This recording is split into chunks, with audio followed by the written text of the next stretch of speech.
New Mexico Territory, 1889. Eliza Hart stumbled backward in the dust outside Dry Fork, one hand over her belly, the other catching against a wagon wheel as Rafe Doolin pressed in on her, drunk and snarling like a cornered wolf. People watched, but no one moved, not even when he grabbed her wrist hard enough to bruise. Her breath hitched, terror slicing straight through her ribs. If I scream, nobody's coming, not for a woman like Mita. And just as his shadow swallowed hers, a tall figure in a black coat stepped between them without a word. Before we continue, if you're watching this from anywhere in the world, leave your city name in the comments. I want to see how far this story travels. Eliza Hart had been pushed out of worse places, but Dry Fork hit different. Maybe it was the way the mule wagon hadn't even slowed when they tossed her bag into the dirt. Maybe it was the way folks watched her clutch her coat tight over her belly, as if she carried some kind of curse instead of a failing heartbeat and a future she wasn't sure she could protect. She told herself she'd keep walking, keep breathing, keep pretending she wasn't shaking. That lasted maybe 20 steps.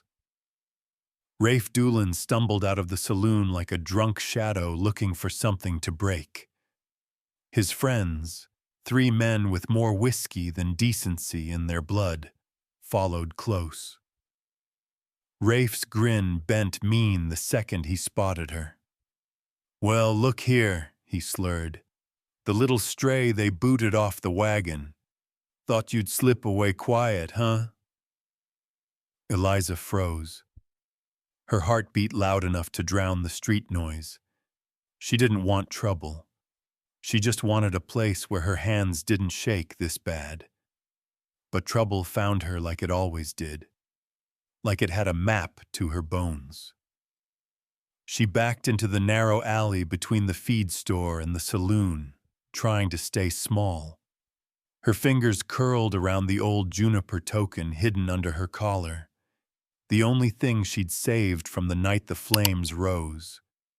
Every time she touched it, memory burned.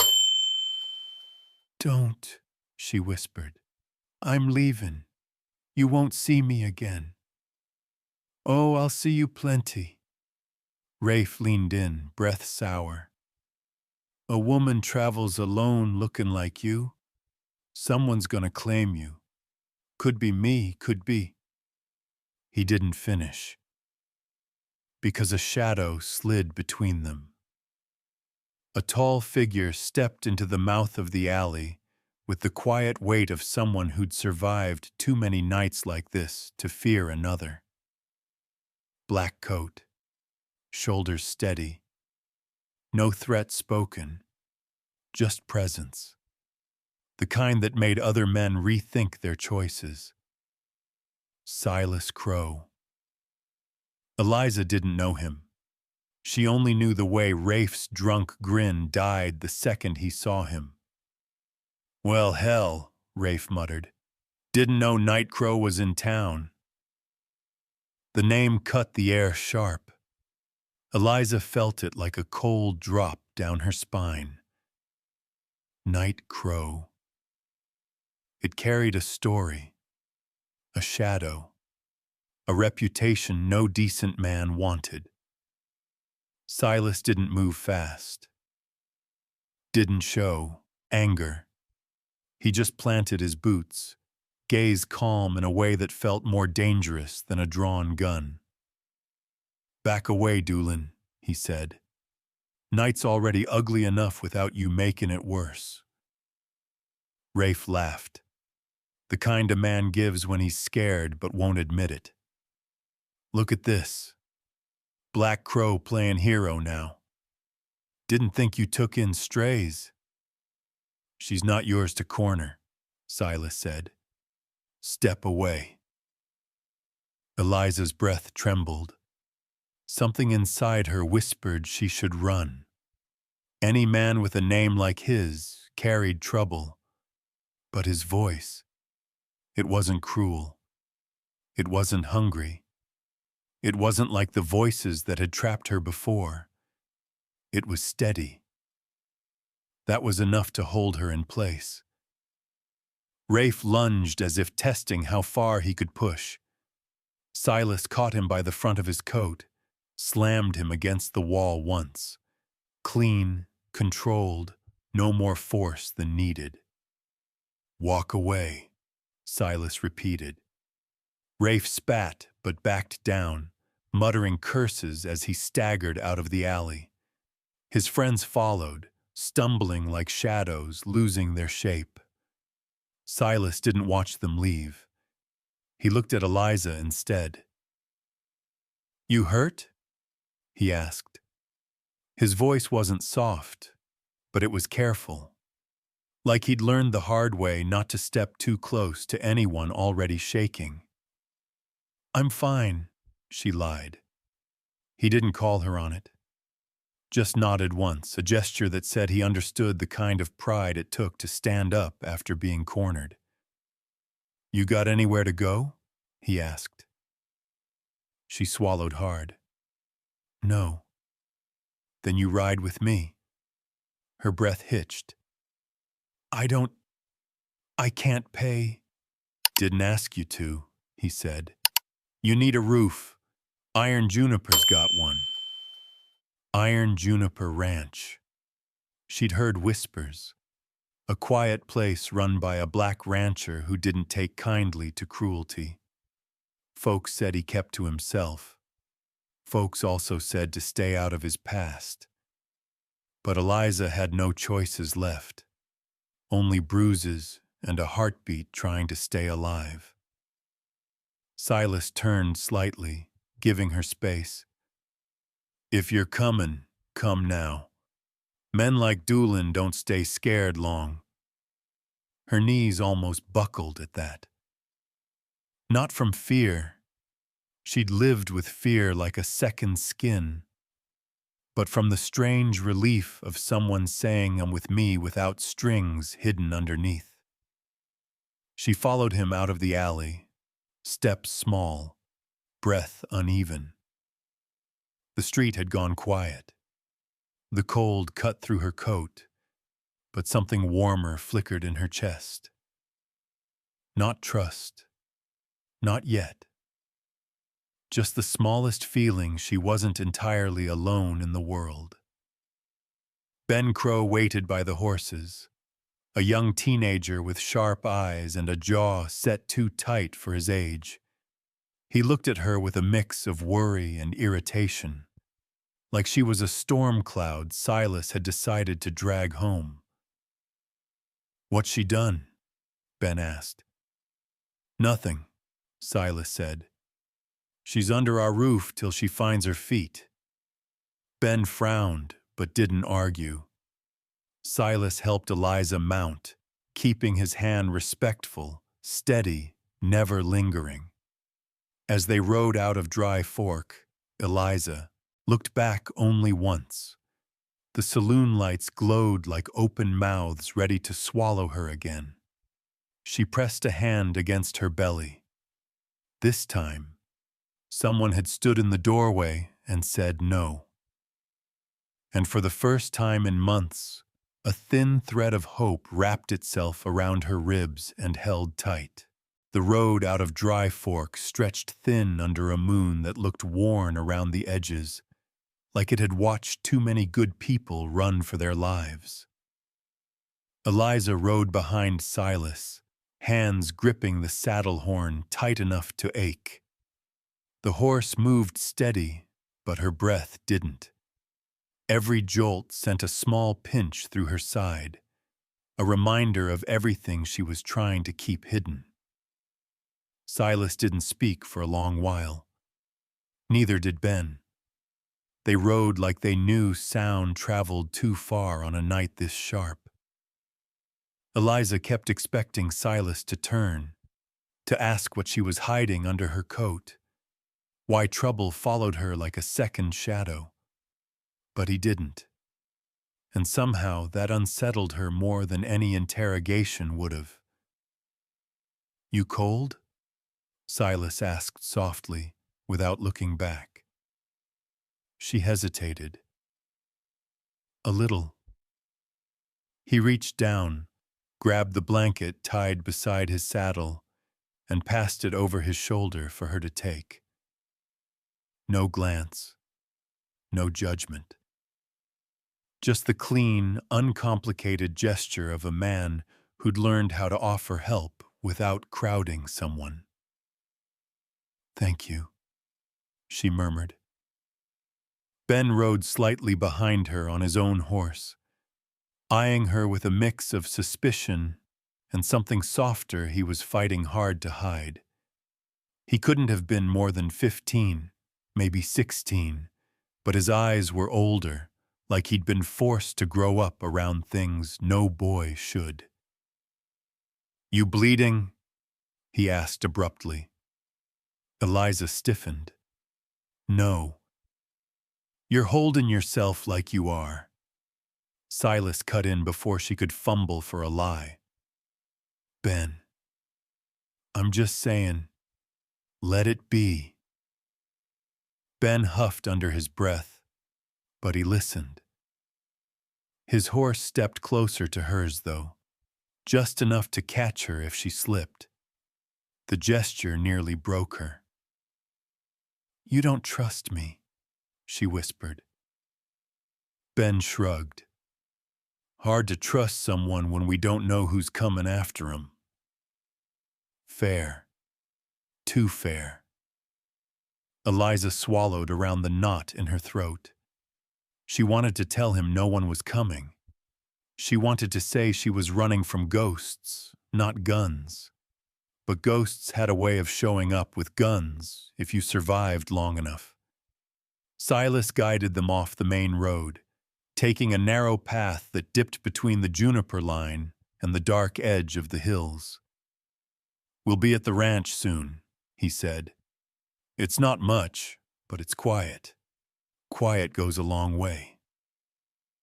Eliza felt her eyes sting.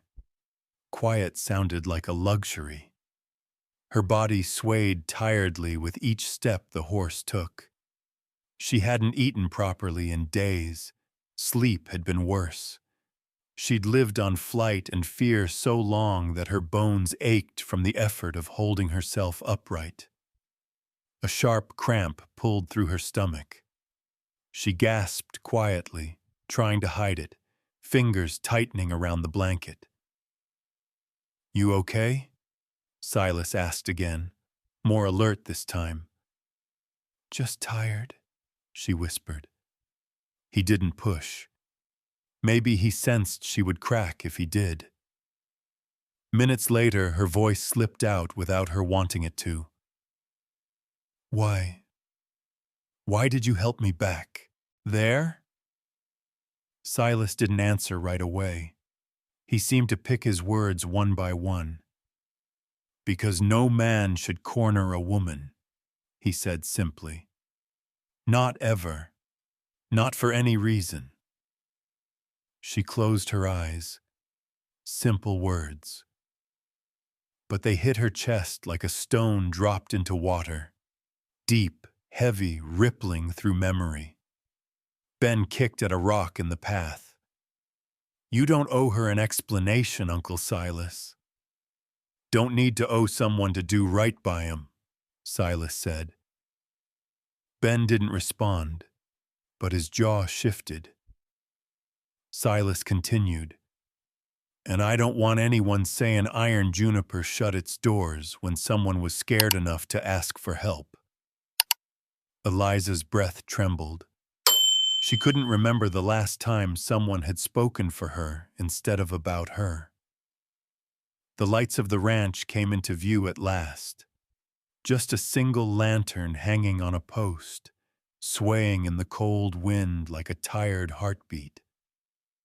Silas slowed his horse. There it is. Iron Juniper Ranch. Eliza stared. It was small, weather-beaten, but honest. It didn't look like the kind of place where men shouted or threw things. It looked quiet in a way she didn't trust yet, but desperately wanted to.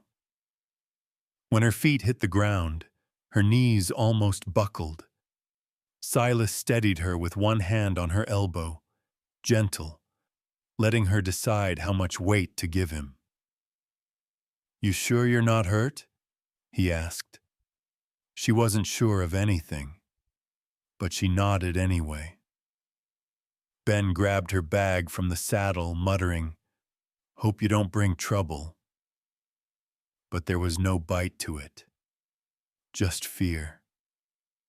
Eliza stepped toward the porch, blanket around her shoulders, wind cold on her face. Silas walked beside her, keeping pace, not crowding. "You'll have a roof tonight," he said. "Warm food. After that, we'll figure things one piece at a time." She looked up at him, throat tight. "Why?" Silas met her eyes for the first time since Dry Fork. "Because you looked like someone who'd been left behind too many times," he said. "And I know what that feels like." Her breath caught. For the first time in months, the fear didn't feel like it was winning. For the first time in months, she wasn't walking alone into the dark. The door to the ranch house opened before Silas could knock. Warm lamplight spilled onto the porch, soft as a promise Eliza was afraid to believe. Mara Crow stood in the doorway, hands braced on her hips, eyes sharp yet welcoming in a way that made Eliza's ribs ache. "Took you long enough?" Mara said to Silas. Then her gaze shifted to Eliza, taking in her posture, her trembling hands, the blanket wrapped too tight around her shoulders. Something softened instantly. "Oh, honey, come in before the cold bites clean through you." Eliza hesitated on the threshold. Homes were dangerous places. Doors closed both ways. But Mara stepped aside without touching her, giving space like she understood what Eliza's body was screaming. Inside smelled of beans, wood smoke, and soap, so normal it almost hurt. Silas brushed snow from his coat and gestured gently.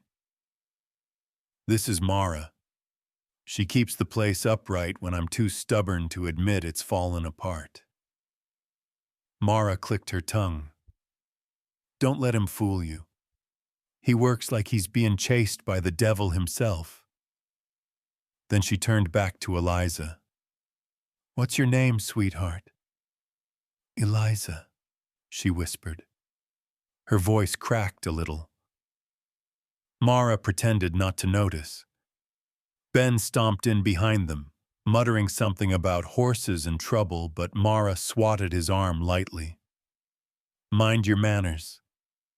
"She bringin' trouble," Ben snapped under his breath. Mara shot Silas a look. "You bring home strays again?" Silas didn't bite. She needed help. That was all he said. All he needed to say.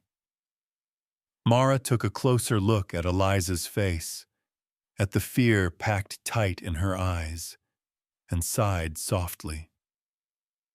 "Well, then she's home tonight." The word home hit Eliza like a blow. She swallowed hard, trying to steady herself before she broke in front of strangers. "We're short on everything," Mara continued, already moving toward the pot on the stove. "But we're long on decency here. Sit, child. Get warm." Eliza obeyed before she could argue. Something about Mara's tone made it impossible to refuse. Ben set her small bag near the table, grumbling but not cruel. It was the kind of grumbling a boy used when he was scared of losing the little he had, not when he hated. Silas hung his coat, then grabbed a metal cup and filled it with warm water. He set it in front of Eliza with the same steady gentleness he'd shown on the trail. "Drink slow," he said. "You look half-starved." Eliza nodded, hands trembling against the metal. She sipped. Warmth slid into her chest, making her eyes burn. She hated how easily kindness made her crumble. "You hurt anywhere?" Mara asked quietly, kneeling beside her chair. "No," Eliza lied, too quick.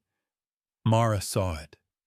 Her eyes flicked down to the spot where Eliza's hand pressed against her coat, as if guarding something fragile. But she didn't pry, didn't touch, just gave a slow nod. "You'll have a place to sleep," Mara said. "It's small, but safe." Safe. That word almost undid her. Silas stepped toward the table, bracing his hands on the back of the chair across from her. "There's a rule here," he said. "A simple one." Eliza looked up. "You don't owe us explanations or labor tonight," he said. "No one asks you for anything you don't want to give. You rest first. We figure the rest when the sun's up." Her breath shook. She wanted to believe him more than she trusted herself to. Ben shuffled awkwardly. "We don't exactly have extra food," he muttered, "or blankets, or space." "Ben," Silas warned, but Eliza raised a hand. "It's true. I know I'm extra weight right now." "No," Silas said quietly. "You're a person, not a burden." His voice held no judgment, just a simple truth spoken out loud, one she hadn't heard in years.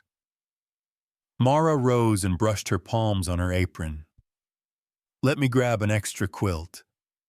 Lord knows winter's comin' with teeth." She disappeared into the back room. Ben hovered near the doorway, glancing between Silas and Eliza like he wanted to speak but didn't know how. "She stayin' long?" he finally asked. Silas shrugged. "Long as she needs." Ben nodded once as though he understood even if he didn't like it. Eliza looked around the small room, the wooden table, the worn chairs, the coat hooks carved by hand. Everything felt fragile but real, like a life patched together with quiet dignity. "I don't want to cause trouble," she whispered. "You won't," Silas said. "Trouble finds its own way without your help." His tone carried something old, something bruised. She recognized it because she carried the same bruise in herself. Mara returned with a quilt and draped it over the back of Eliza's chair. "You're safe tonight," she repeated. "That's all that matters." And for the first time in months, Eliza believed someone meant it. She let her shoulders loosen, just a little, enough to take her first full breath in a long, long time. Eliza wasn't sure what she expected of supper at Iron Juniper Ranch, but the simple bowl of beans in front of her made her eyes sting. It wasn't much, just a handful stretched thin for 4 people, but it smelled warm, honest, nothing like the meals she'd choked down while waiting for a blow to follow. Mara set bread on the table, thin slices but fresh. "Eat slow," she said gently, "or you'll make yourself sick." Eliza nodded, though her hunger tore at her like a wild thing. She forced her hand to move steady, lifting the spoon carefully. Her wrist trembled every few seconds. She hoped no one noticed, but Silas noticed. He sat across from her, elbows resting lightly on his knees, gaze calm but attentive. Not watching her like she was dangerous, watching her like she might disappear if he blinked too long. Ben pretended not to look, but he looked anyway. Boys tried to act tough, but worry always shone through. "You don't gotta flinch every time somebody moves," he muttered, not unkindly. Eliza froze mid-bite. "I'm not—" "You are," Ben said bluntly. "Ben," Mara warned. Silas didn't need to raise his voice. "Let her be." Ben slumped back with a huff, chewing the inside of his cheek. "Just sayin'." Eliza lowered her spoon, cheeks warming with embarrassment. "Sorry." "You don't apologize for being scared," Silas said. "Fear ain't shameful. It's what keeps people alive." His voice was steady, warm at the edges. It made something inside her unclench, like a knot loosening for the first time in months. Eliza tried to eat slower. Her ribs still ached from earlier. Weeks of traveling, sudden stops, the panic when Rafe cornered her. Every breath scratched at the rawness inside. Mara sat beside her and passed her a small tin cup of warm broth. "This'll go down easier." Eliza accepted it with both hands, the metal warm against her palms. "Thank you." Mara smiled softly.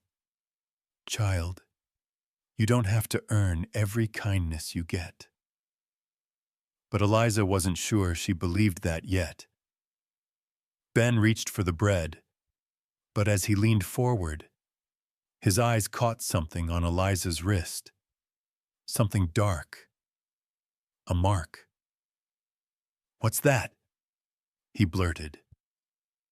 Eliza jerked her hand back, the cup sloshing.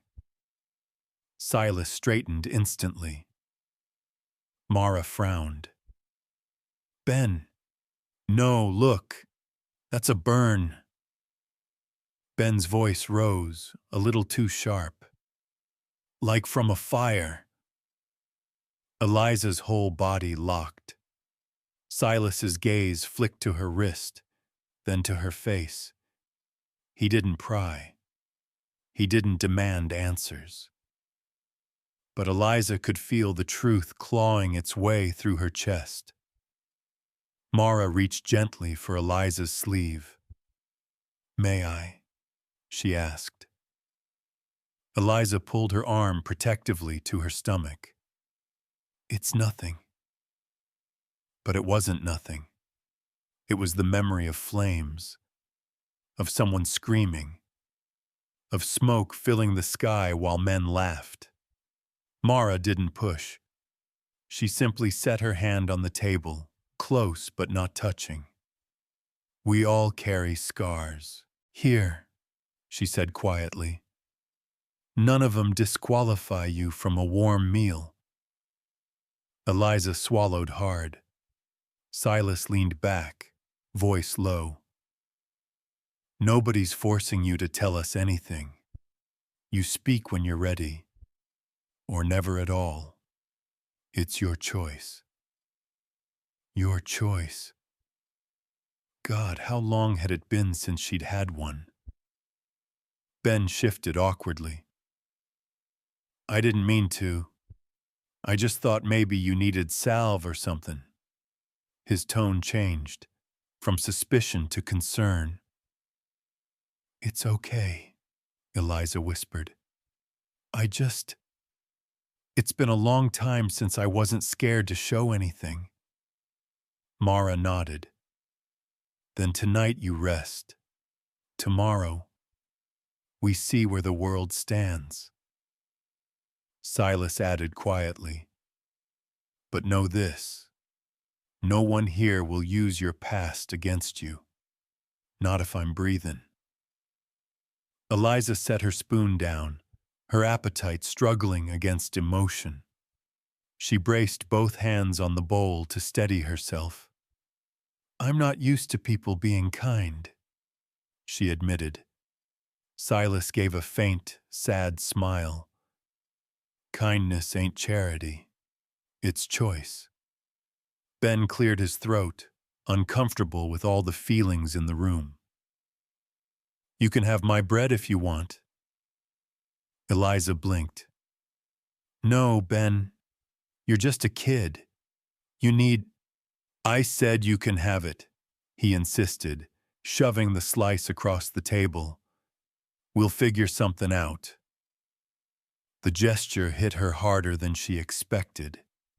She took the bread with shaking fingers. Thank you, she whispered. Ben looked away fast. Whatever. Mara chuckled. Boy's got a heart even if he hides it worse than Silas does. Silas shot her a look. Mara only raised an eyebrow. Eliza felt something fragile begin to settle inside her. Not trust. Not yet. But warmth. A warmth she didn't know what to do with. Later, when she laid down on the small cot Mara prepared, she wrapped the quilt around herself and let her hand drift to her belly. For the first time in months, she didn't fall asleep listening for footsteps or fists. She fell asleep listening to the soft murmur of voices in the next room, voices that didn't sound angry or hungry or cruel, voices that sounded safe. And that was enough to let her rest. Morning came gray and thin, the kind of light that made everything look colder than it was. Eliza stood on the porch, holding Mara's mug of weak coffee in both hands. She hadn't slept much, but it was the first night in months she hadn't woken up choking on fear. Silas stepped out beside her, pulling on his gloves. We're heading into town, he said. Need flour, feed, medicine if we can afford it. Eliza stiffened. Dry Fork was the last place she wanted to go. You can stay here, she said quickly. I don't want... You're coming with me, Silas said gently. You need things too. Ben emerged from the barn, tugging on his coat. I'm going too. Somebody's got to make sure he doesn't spend our last dollar on horse liniment. Silas raised a brow. Ben shrugged like it was just truth. Eliza tried to protest again, but Mara cut in from the door. You go. Stand tall. Let 'em see you ain't a ghost. Eliza knew Mara meant well, but ghosts had it easier. The wagon ride back toward Dry Fork was quiet. Silas kept his gaze on the trail. Ben kept watch behind them, jaw tight like he expected an ambush. People ain't gonna be kind, Ben warned. They weren't before. They won't now. Eliza's stomach twisted. Why bring me if it makes trouble? Silas answered without looking back. Because hiding you won't stop a man like Kincaid. He sets his sights. He don't unfix 'em. Better he sees you're not alone. Eliza gripped the side of the wagon, breath thinning. Alone. The word echoed deep. When they reached town, everything stopped. Not literally, but it felt like it.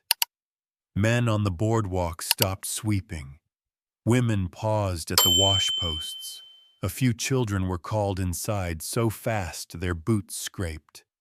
Eliza felt eyes crawl over her, soft pity from a few, hard judgment from most, and something colder from the ones who recognized her face from the night the fire took everything. Ben muttered, "Ignore 'em." Easy for him to say. Eliza's hand drifted toward her belly before she forced it still. Showing fear would only paint a target on her back. But the pressure, God, the pressure, wrapped around her chest like a rope pulling tighter with each step. They headed toward Kittrell's general store. The worn bell above the door jingled, sharp and off-key. May Kittrell looked up from behind the counter, her gaze sliding from Silas to Eliza. Her stern face softened just a fraction. "You look hungry, dear," she said. "Bread's half price today." Ben blinked. "Since when?" May didn't break her stare from Eliza. "Since today." Eliza's throat tightened. "Thank you, ma'am." "Don't thank me yet," May murmured. "Town's buzzin'. You best keep close to that crow boy." Silas set a small list on the counter. Flour, beans, salt, and whatever medicine you can spare. May looked him over, then leaned forward. "You're stirrin' waters already. Muddy, Silas Crow. You sure you want to tie yourself to this trouble?" Eliza flinched. Silas didn't. "She's under my roof," he said. "That's enough." Before May could answer, the door clanged open. Marshal Owen Pike stepped inside, hat low, shoulders hunched like he'd aged 10 years overnight. "Crow," he said, "we need to talk." Ben stepped in front of Eliza on instinct. Eliza almost cried at the absurd tenderness of it. Pike glanced at her belly, then away. "I heard about last night. Rafe Doolin's running his mouth to Kincaid. Says you brought a problem into town." Silas's jaw tightened. "I brought a person. Doesn't matter what she is. What matters is Kincaid's itching to make an example." Pike exhaled hard. "You need to let this one go, Silas. For your ranch. For Ben." Eliza's blood ran cold. Let this one go. Like she was a stray calf or a bag of grain too heavy for winter. Silas didn't even blink. "No." "Silas, I said no." The marshal ran a hand down his face. "You're a good man. But Kincaid owns half the banks and damn near all the fear in this town. Folks don't want to fight they can't win." Eliza's breath shook. Every stare in the general store pressed into her skin. Every whisper crawled through her ears. Ben snapped, "Cowards." Silas put a hand on Ben's shoulder, steadying him. "It's not their fight." Then he looked at Eliza. Really looked. "You stayin' close," he said, voice lower. "No wandering, no disappearing." Eliza nodded, heart pounding. "I won't." Marshal Pike sighed.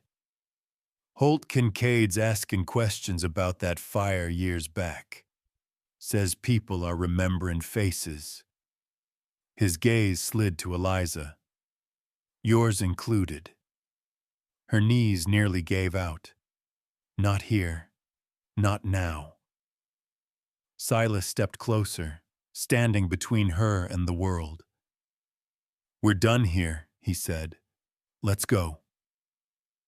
As they walked out, the air outside felt heavier than the store. Eliza whispered, I'm bringing danger to you. Silas didn't slow. Danger was already headed my way. Why? Because of me? Because men like Kincaid can't stand when someone says no. Eliza hugged herself, breath shaking. Everything was closing in. Fear, memory, the knowledge she couldn't run forever. But when Silas helped her back onto the wagon, his hand steady at her arm, she realized something she hadn't dared admit. Being beside him didn't make her feel safe. It made her feel worth saving. And that was more dangerous and more precious than anything Kincaid could threaten. They didn't make it far from Cottrell's before a row of horses blocked the street. Not riders, enforcers. Men who walked like they owned every inch of ground they touched. Their coats were fine, their boots clean. Men who didn't work for a living, only collected from it. And in the center of them sat Holt Kincaid. Eliza felt her stomach drop the way it had the night the fire blazed. Sudden, sickening, cold. Kincaid didn't have to shout to make people move. His presence made space like a knife through cloth. Silas slowed the wagon, shoulders squared. Ben's hand drifted toward the rifle under the seat, but Silas shook his head once. Not yet. Kincaid nudged his horse forward, the leather creaking under his weight. "Crow," he drawled, "I hear you've taken in a guest." Eliza lowered her head instinctively. Silas shifted slightly, blocking Kincaid's line of sight. "Ranch business is mine," Silas said. Kincaid smirked. "Everything in this town is mine, one way or another." He leaned sideways in the saddle, gaze sliding past Silas like a knife slipping between ribs. "And that woman you got hiding behind your wagon, she's my concern." Eliza flinched. Silas didn't move. "She's under my protection," he said. Kincaid laughed outright. A slow, lazy sound that made Eliza's skin crawl. "Protection," he echoed. "That what you call it when you bring a bad omen under your roof? Folks remember her face, Silas.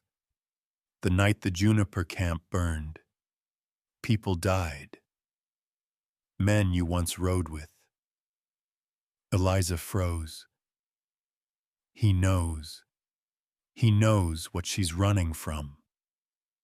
Silas's jaw flexed like steel warming under pressure. She didn't set that fire. Kincaid's smile thinned.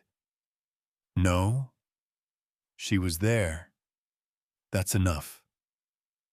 The men behind him murmured, agreeing, not because they believed, but because fear obeyed money. Ben snapped, voice cracking with anger. "Leave her alone." Kincaid's eyes flicked to him with cold amusement. "Boy, you speak again, and I'll make sure your uncle's ranch starves come winter." Ben swallowed hard, but didn't look away. Silas's voice dropped to a deeper register. "If you got business, take it up with me, not her." Kincaid leaned forward in the saddle until his face hovered inches from Silas's. "All right," he whispered. "My business is this. Hand her over." Eliza gasped. "No, Silas." Silas didn't turn, didn't flinch. "And if I don't?" he asked. Kincaid straightened, posture relaxed, voice smooth as poison. "Then iron juniper dries up. Bank calls in debts you ain't even aware you owe. Fences get cut. Water mysteriously goes missing. Accidents happen. He paused, then smiled. And crows disappear. Ben went rigid. Eliza felt the air punch out of her lungs. Silas stared at Kincaid, emotion unreadable. But Eliza saw the battle inside him, the terror of losing Ben, of losing everything he'd spent years trying to build, all for a woman who'd arrived on his porch like a storm cloud. "Why?" Silas asked quietly. "Why go after her?" Kincaid's voice was silk over knives. "Because she's holding something that belongs to me." His gaze snapped to Eliza's coat, right where the juniper token lay hidden. Her pulse hammered. He knew. He knew she had the proof. Kincaid tapped his horse once. "I'll give you until tomorrow evening. Bring her to me, or Iron Juniper Ranch burns next." Then he and his men turned and rode away as casually as men leaving church. The dust settled around them like ash. Eliza's breath shattered. "Silas, I'm sorry. I didn't mean... I shouldn't have..." Silas turned, finally looking at her. His expression was a storm, anger, sorrow, calculation, fear all tangled together. "You didn't do this," he said. "Yes, I did," she whispered. "I brought danger to your home." "No," Silas said. "Kincaid brought danger. You just brought truth with you." Ben hopped off the wagon, pacing in tight circles. "We can't fight Kincaid. He's got more men, more money, more everything." Silas stepped down and steadied Eliza as she climbed off. His fingers brushed her wrist, the burned one she'd hidden. His voice softened. "You all right?" "No," she said honestly. Something in Silas's face cracked at the honesty, not the fear. Eliza's voice trembled. "I need to go. If I leave, he'll back off. It's me he wants." Silas shook his head. "If you run, he wins.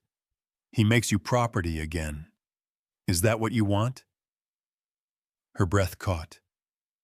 "No." "Then stay," he said. "We face him together." Ben stared at his uncle like he'd lost his mind. "Together? She doesn't belong here." Eliza flinched. Silas rounded on him. "Ben." But Eliza touched Silas's arm gently. "He's right. I don't want your family hurt. I won't be the reason you lose everything." Silas met her gaze, and for the first time, she saw fear there. Not of Kincaid. Fear of losing her. "Eliza," he said softly, "you're not a burden. You're not a trade. And you're not leaving." His voice trembled just enough to make her heart twist. She swallowed hard, fighting tears. For the first time, she wanted to stay more than she wanted to survive. But she whispered anyway, "What if staying kills you?" Silas's answer was simple, honest, and terrifying. "I'd rather take that chance than hand you back to the man who broke you." Eliza's knees weakened. Ben watched them, jaw clenched, fear and loyalty warring inside him. And between the three of them, the weight of Kincaid's ultimatum settled like a dark cloud ready to burst. Tomorrow would decide everything. And none of them were ready. Night fell hard over Iron Juniper Ranch. The kind of night that pressed cold into the walls, and made every lantern flicker like it feared the dark. Eliza lay awake on the small cot Mara had given her, staring at the ceiling as if answers might be carved into the wood. Sleep wouldn't come. Couldn't. Not with Kincaid's voice echoing through her skull. Hand her over. Her stomach twisted. She pressed a hand to it, whispering a shaky prayer that wasn't really a prayer, just a plea for the trembling inside her to stop. A faint creak drifted from outside. Silas. She recognized the rhythm of his boots on the porch now, the slow, measured steps of a man thinking too loud inside his own head. She slipped from the cot, pulling the quilt tight around her shoulders, and padded to the window. Silas wasn't heading back to his room. He was walking toward the old timber barn, the one half-burned, the one everyone avoided unless they had ghosts to confront. Eliza's breath caught. What was he doing there? Before she could think, her legs moved. She slipped out the back door, careful to avoid the noisy board, and followed the lantern glow bobbing ahead of her. Wind whipped across the ranch yard, tugging at her hair. The barn loomed, charred beams still scarred from a fire years older than her arrival. Shadows crawled over the walls like memory trying to come alive. Silas ducked inside. Eliza paused at the entrance, pressing herself against the outside wall. Her pulse thundered. She shouldn't be here. She knew it.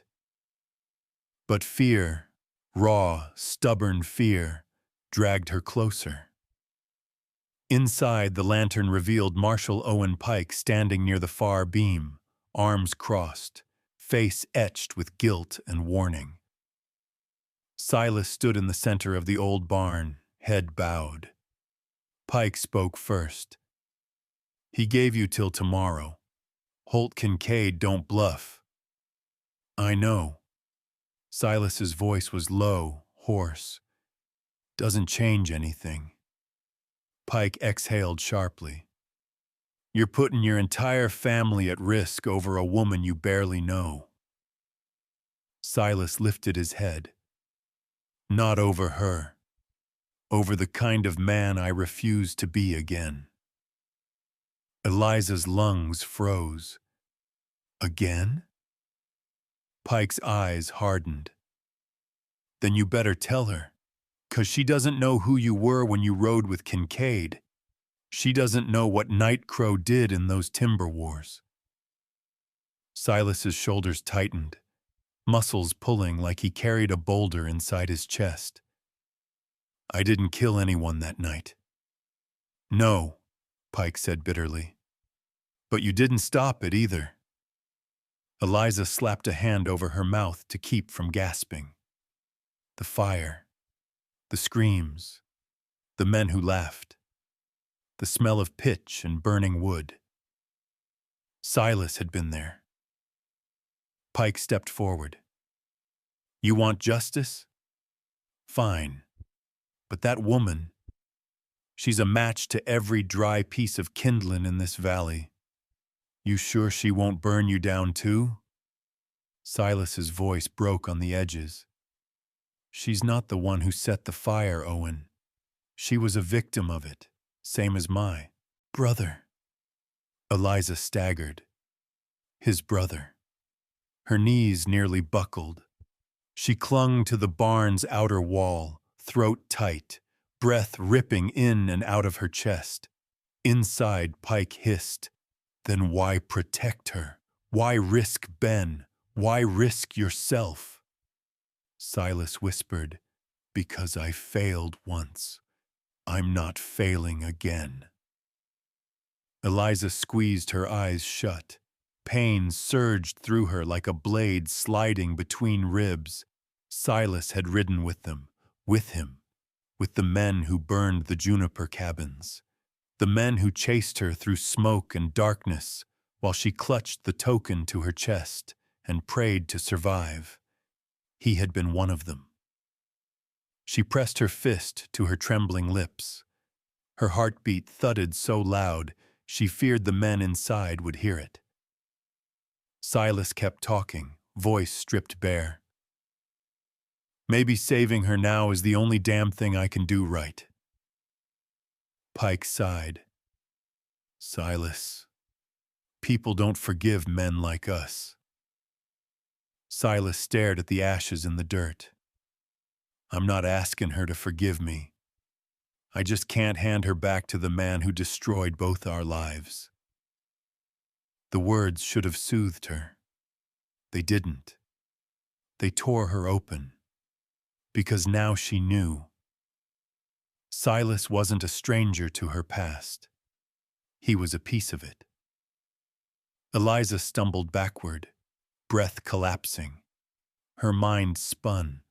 His kindness, his steady hands, the way he stood between her and danger, all tangled with the truth that he had once stood on the wrong side of a burning night. Her legs carried her blindly into the wind. She didn't know where she was going, only that she couldn't breathe inside that barn's shadow.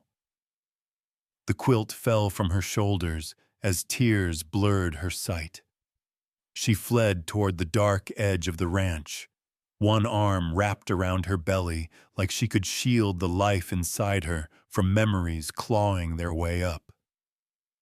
Behind her, Silas and Pike kept talking, voices swallowed by the wind, but Eliza didn't hear a word, because everything inside her had just broken.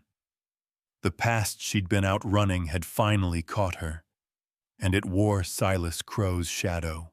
Eliza stood near the fence line, arms wrapped tight around herself, breath coming sharp and uneven. The cold carved through her thin coat, but she barely felt it. Not after what she'd heard.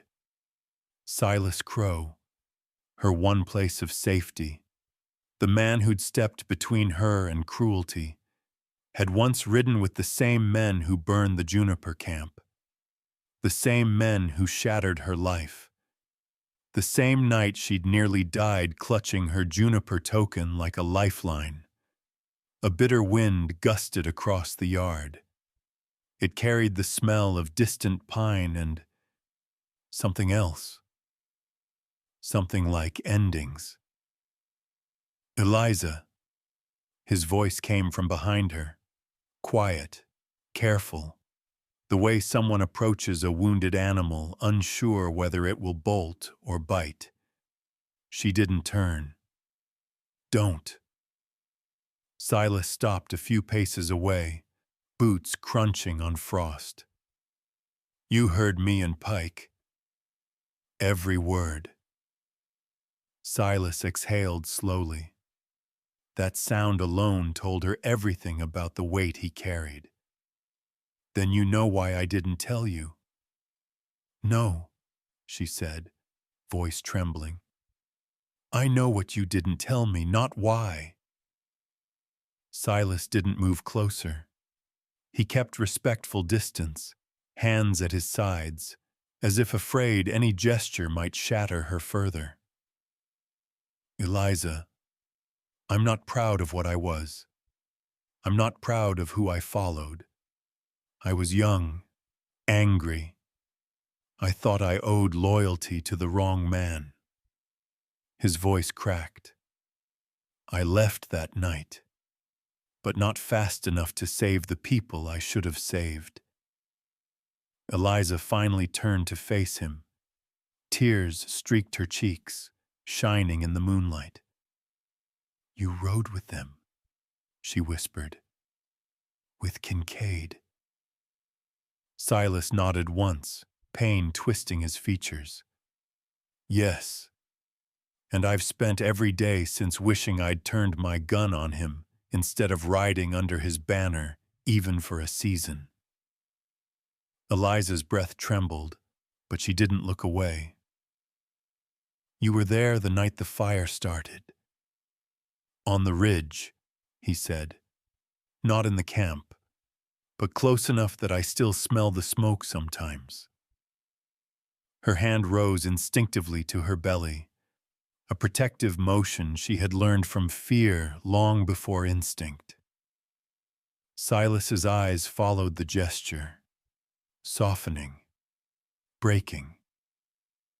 Eliza, if you want to leave, I won't stop you. Those words sliced through her more sharply than anything else.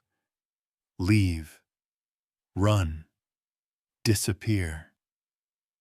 Her entire life had been built on those verbs. Survival through motion, safety through distance, pain through every man who told her her worth was tied to what she survived, not what she chose. She had run from a burning camp, run from Kincaid, run from men who saw her as property, run from fear.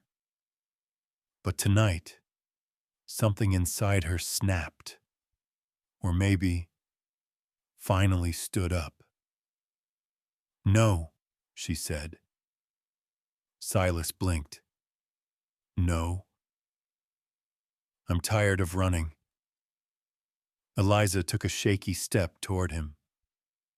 Kincaid wants me terrified, wants me isolated, wants me to hand myself back to him because he thinks I'm still the girl who crawled out of that fire. Her voice strengthened. I'm not. Silas's breath caught like she'd hit him square in the chest. Eliza. She lifted the juniper token from beneath her coat. It glinted in the moonlight, worn and scorched at the edges. This wasn't proof of guilt, she said.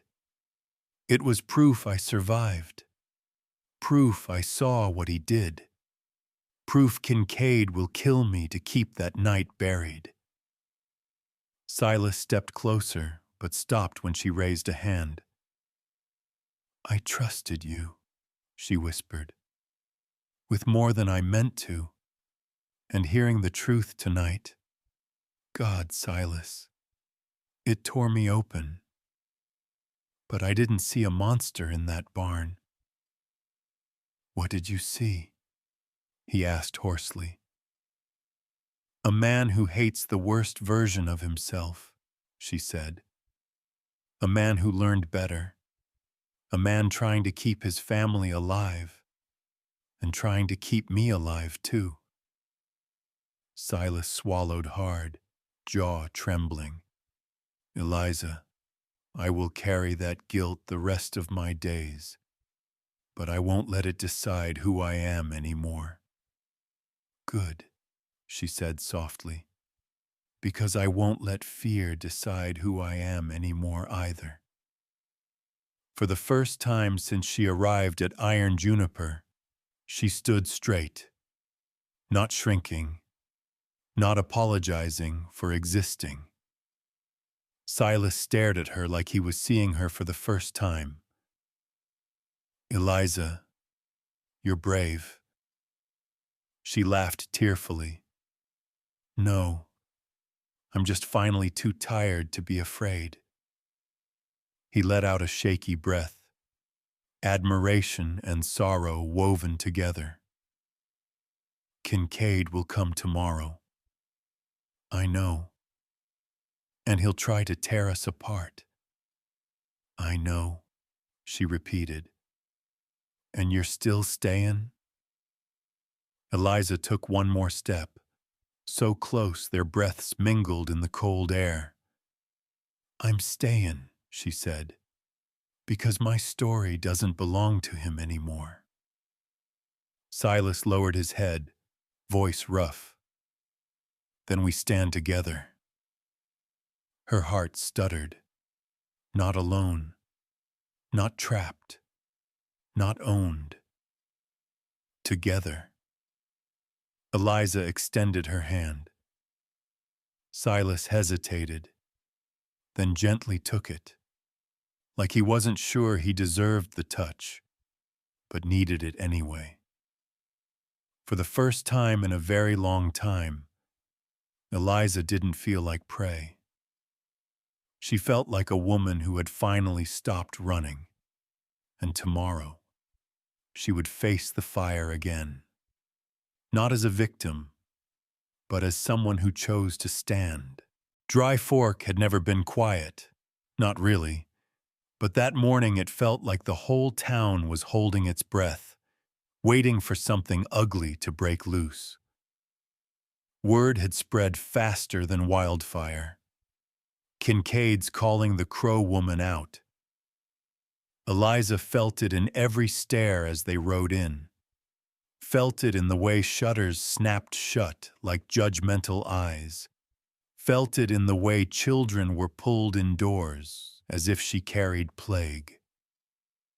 Ben walked beside the wagon, rifle strapped to his back, jaw clenched so tight a muscle jumped. Mara stayed behind at the ranch to guard the house. Silas rode ahead, shoulders squared, every line of him saying he'd walk into hell if that's where she was headed. The town square was already full. Men with fists wrapped in cloth, women clutching shawls, old folks whispering about curses and bad omens. And at the center, Holt Kincaid on his horse, smiling like he'd already won. Silas helped Eliza down, his hand steady even as tension thrummed through him like a wire pulled too tight. "You stay behind me," he murmured. "No," she whispered back. "Not today." Silas's eyes flickered, fear for her, pride, something fiercer, but he didn't argue. The moment they stepped closer, the crowd stirred like something restless and hungry. "There she is. That's the girl from the fire. Bad luck follow her. She'll get us all killed." Each whisper scraped across Eliza's skin, but she didn't flinch. Not this time. Kincaid raised a hand for silence. "Morning, Dry Fork. Seems we've got ourselves a bit of unfinished business." His gaze slid to Eliza, dripping mock sympathy. "You've been running a long time, darlin', but running don't erase sin." Silas stepped forward. "Enough, Kincaid." "Ah," Kincaid drawled. "The gallant black rancher, standing guard over a woman who ain't even his." He looked to the crowd. "Tell me, folks, what kind of home does a woman like her deserve?" A murmur rose, fearful, ugly. Eliza's heart hammered, but she kept her gaze forward. Silas's voice cut through the noise. "She deserves what any person does, a chance to live without being hunted." Kincaid smirked. "You gonna decide that for all of us?" Silas didn't blink. Someone ought to. And then, before anyone could breathe, he stepped fully between Eliza and the crowd and declared, loud, clear, unshaken, "At Iron Juniper, no one gets traded for the comfort of a frightened town." A shock rolled through the crowd. Kincaid's smile vanished. "You always were a fool, Crow," Kincaid hissed. "You think these people will fight for her? They'd sell their own kin to keep winter off their backs." Eliza felt something inside her snap, like a rope pulled too tight finally breaking free. She stepped around Silas before he could stop her. Gasps rippled. Eliza Hart stood alone, cloak flapping in the cold wind, chin lifted though her knees trembled. "I'm done being quiet," she said. Her voice wasn't loud, just steady. A steady voice always cut deeper than a shout. You want to know the truth? Fine. She reached into her coat and pulled out the juniper token, scorched metal catching the noon light. Kincaid's face drained of color. Eliza held it high. This was found at the burned camp the night your men set fire to the juniper ridge. The square erupted, but she pushed on. And I wasn't just there. I saw who rode in. I saw the men who laughed while the flames spread. I saw who gave the order. Her eyes locked on Kincaid like a blade. You. Shock, outrage, fear, all mixed together like gunpowder. Men who once nodded to Kincaid now edged back from him. Women clutched their children. Kincaid snarled, "Lies!" "Is it?" Eliza's voice sharpened. "I have names, faces, and a book." She reached into her bag and lifted the worn, soot-smeared ledger. A ledger of debts and blood. You kept records, Holt. Even devils like paper trails. Kincaid blanched. He hadn't known she'd kept this. No one had. Rafe Doolin pushed through the crowd, wild-eyed. "She's lying. I'll shut her up." He raised his gun. Silas moved faster. But before bullets flew, Eliza lunged.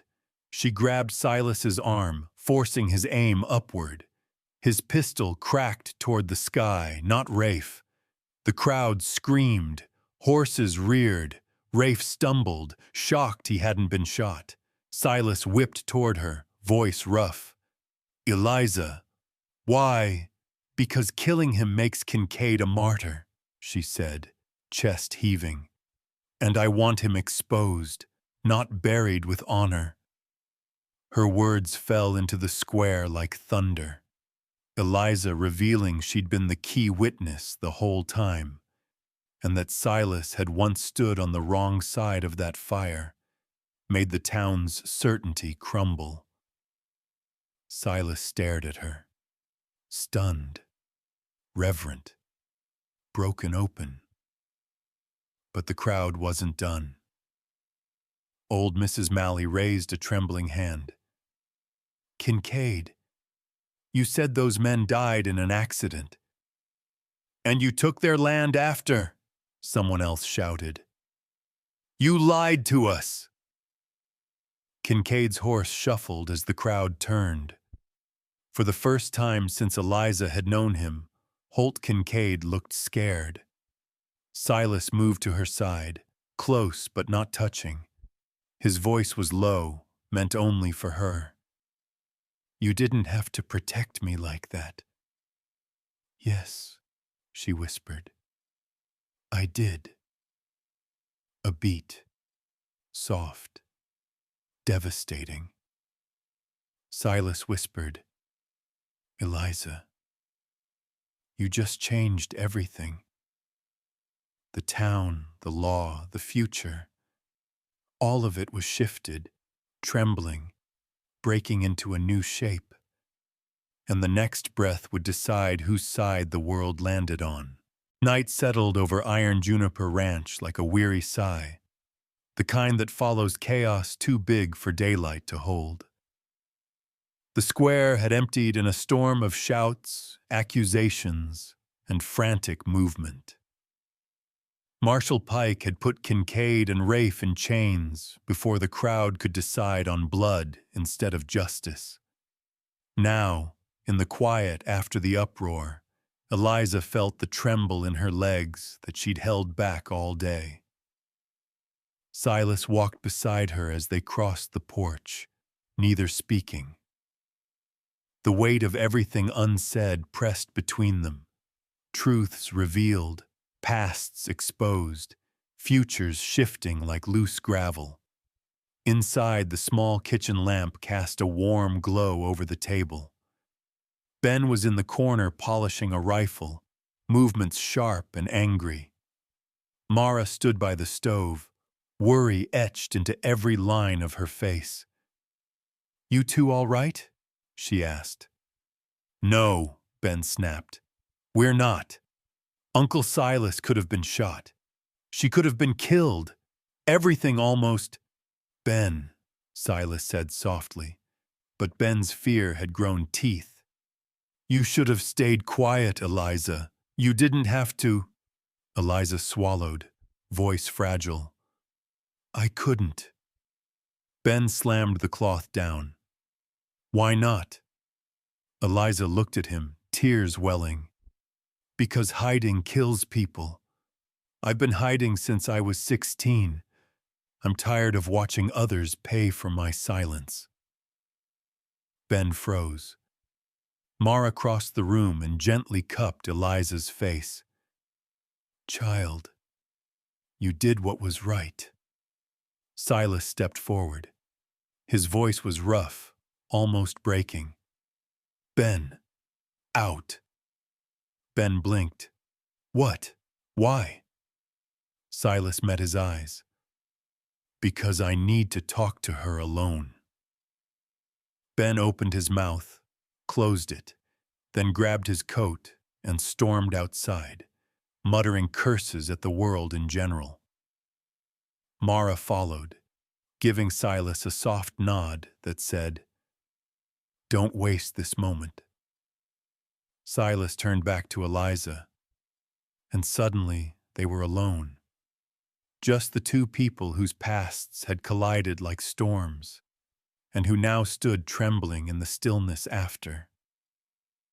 "Eliza," Silas said quietly, "you shouldn't have protected me today."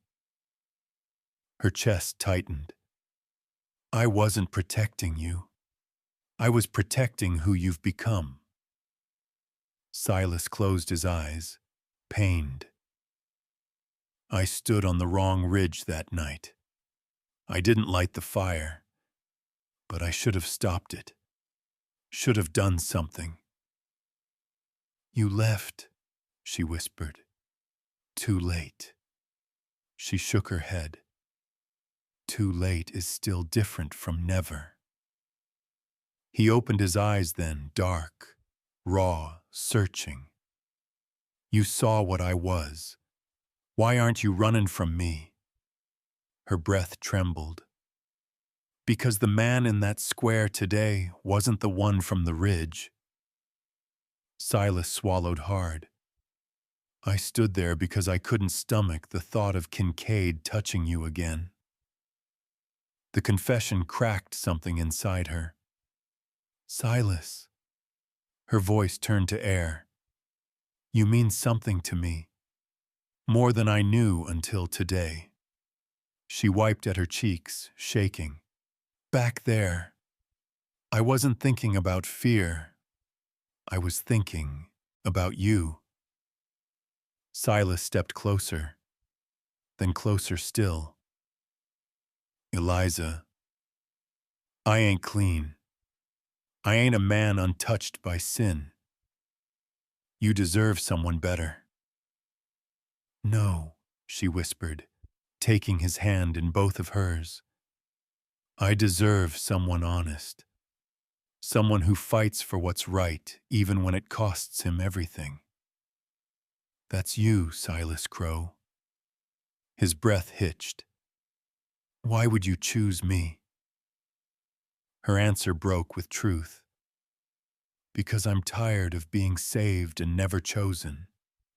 And you, today, you chose me first."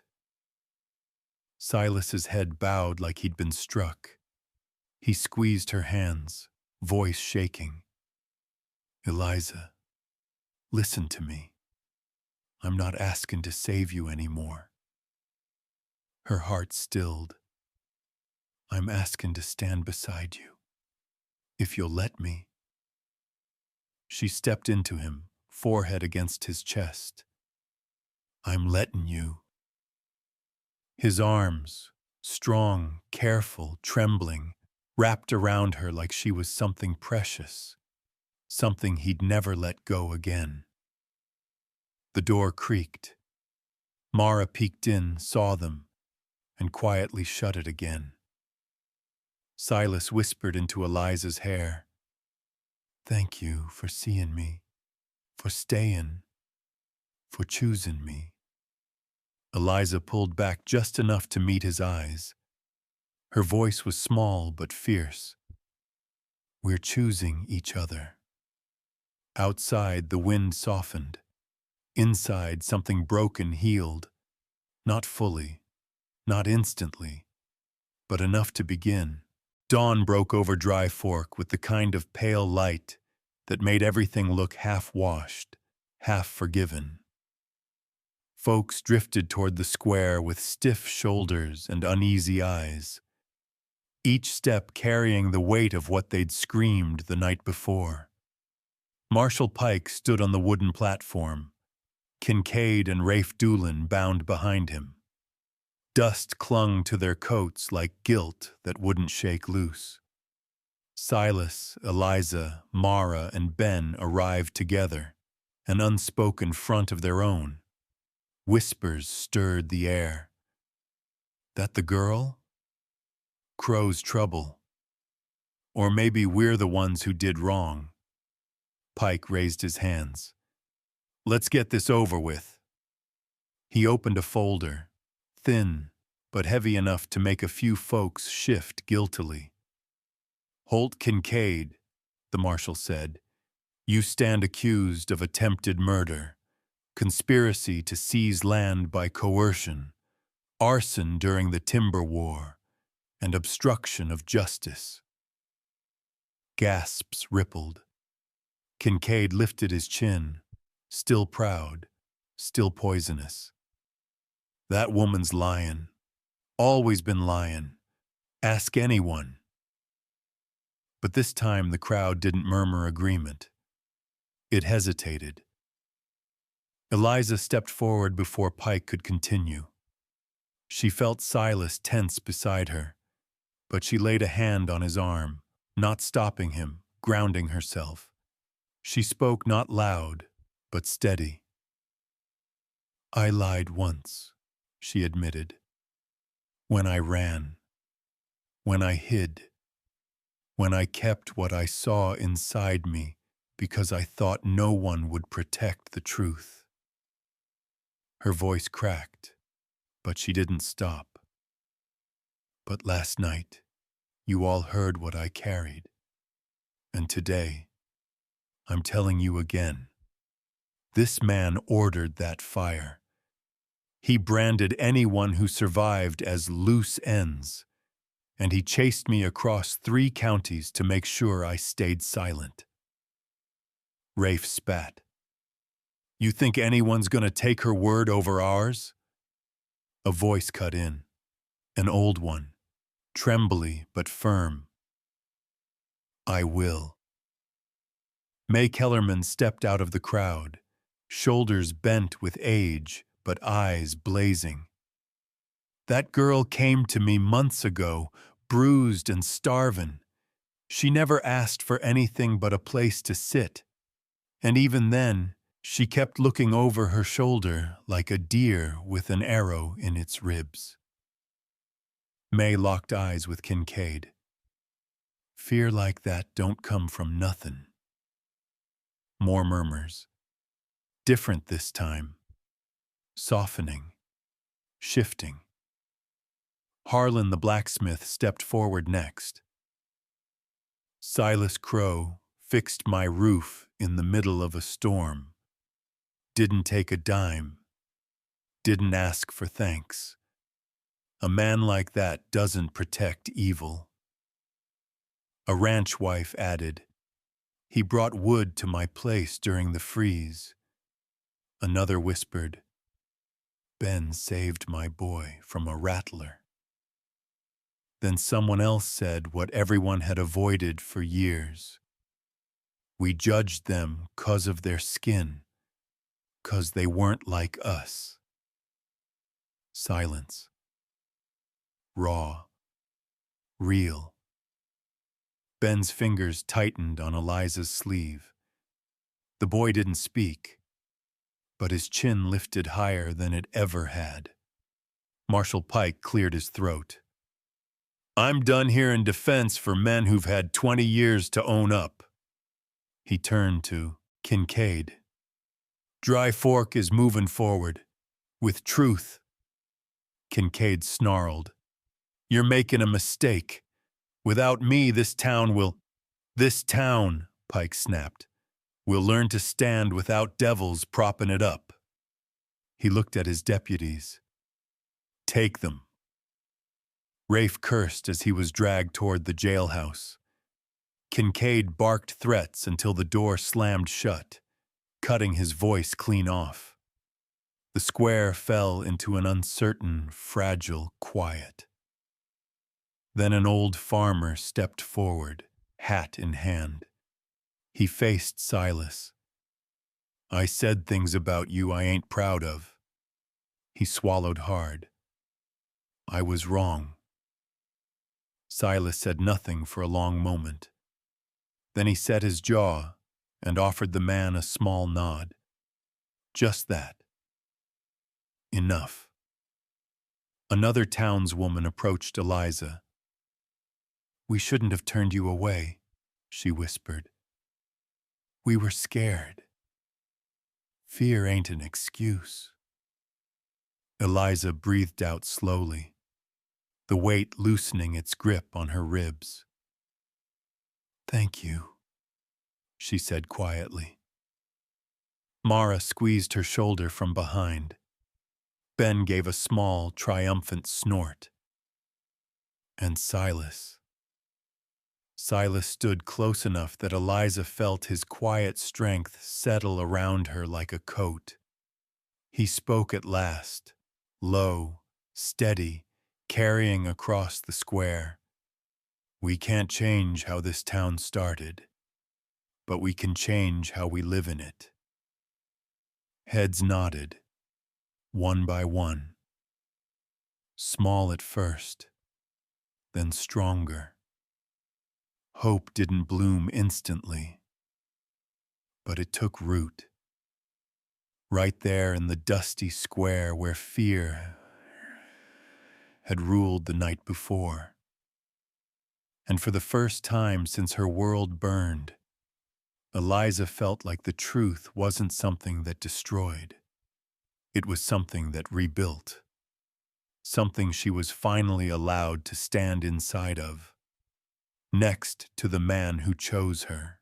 Spring touched Iron Juniper Ranch gently, as if afraid to disturb the ground where so much pain had once settled.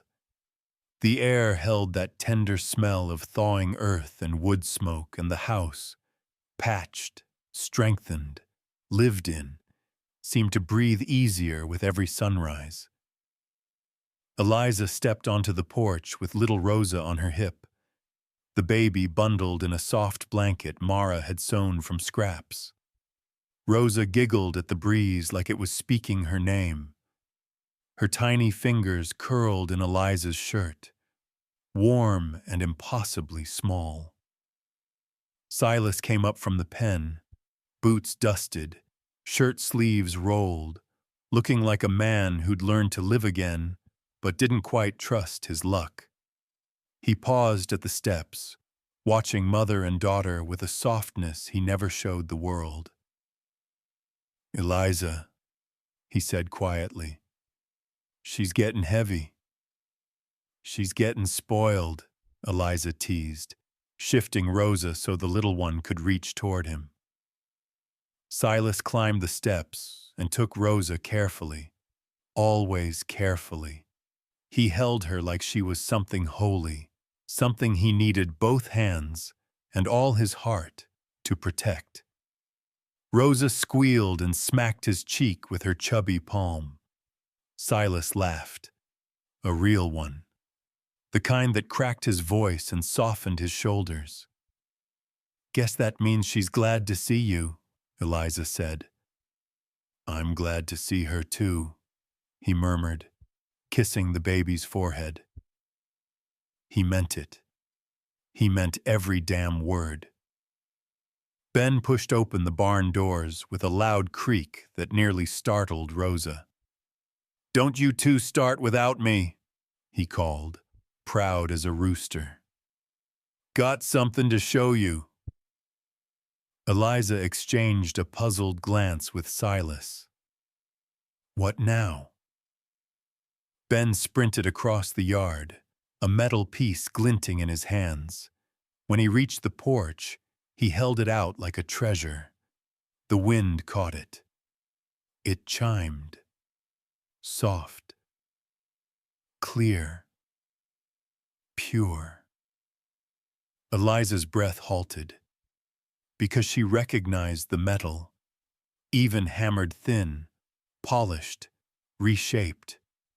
She knew the weight of it in her palm, the fear baked into its cold edges, the juniper token, now transformed. Ben's grin sparkled with mischief and pride. "It's a wind chime," he said. "Made it myself with Harlan's help. Thought we ought to turn bad memories into something that sings." Eliza's throat closed. "Ben, how did you—" "It ain't a brand anymore," he said. "Ain't a threat. It's a signal, like saying this porch is home. Safe. Always." Silas looked at his nephew like he was seeing him for the first time, not as a boy trying to survive, but as a young man choosing kindness. "Hang it," Silas said softly, "where she can hear it." Ben nodded fiercely and climbed onto the railing, tying the leather string with careful fingers. The token swayed, caught the breeze, and rang again, brighter, freer. Eliza pressed a hand to her heart. "It sounds different." "'Cause it means different now," Ben said. Mara stepped out with a pan of cornbread, watching them with a smile that looked like a sunrise. "Lord, I swear this ranch has grown more in 1 year than it did in 10 before." Silas shifted Rosa to Eliza, then stepped off the porch. "Speaking of growing," he said, "come with me." Eliza followed him around the side of the house. She blinked when she saw the fresh wooden posts and the half-finished sign propped against them. Crow and Hart Timber, Cattle her name, standing tall beside his. Her breath shook. "Silas." He wiped his palms on his jeans, suddenly shy. Ben did the carving. Mara helped with the paint. But I wanted your name here. Equal. Permanent. She looked at him, tears stinging her eyes. "You didn't have to." "I did," he interrupted gently. "Because you weren't just someone I protected, Eliza. You were someone who walked back into the fire to tell the truth. Someone who made this place worth building again." She inhaled deeply, feeling the cool air fill her chest like a promise. "Silas Crow," she whispered, "I never thought I'd have a home again."